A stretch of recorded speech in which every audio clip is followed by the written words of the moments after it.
मैंने फेसबुक पर कुछ दिनों पहले दृग दृश्य विवेक पर 3-4 चर्चाएं की थीं और वह चर्चा बीच में छूटी हुई है।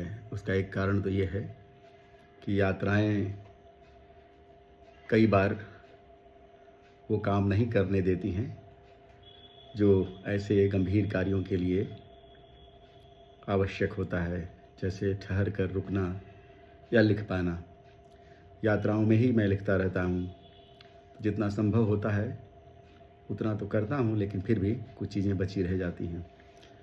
कई बार ये भी सोचने में आता है कि क्यों न इन विषयों पर बोलकर ही अपनी बात मित्रों तक पहुँचाई जाए। दृग दृश्य विवेक मुझे लगता है कि जीवन को देखने का, जगत को देखने का एक बहुत सुंदर आयाम है, एक दर्शन है जो हमें कहीं न कहीं पहुंचाता है। यह ठीक है कि हमारी अंतिम यात्रा कहीं नहीं से कहीं नहीं तक है या वहीं से वहीं तक है, जिसमें समझ में आने जैसी ही बात है।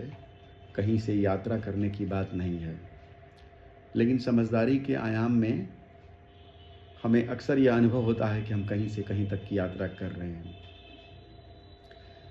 कई बार जीवन सत्यों को हम पकड़ते हैं, दर्शन को समझते हैं, विचारों को समझते हैं, तो ऐसा लगता है कि हमारी कोई यात्रा हुई है, जबकि वह यात्रा कोई भौगोलिक यात्रा जैसी यात्रा नहीं है, एक चैतसिक यात्रा है।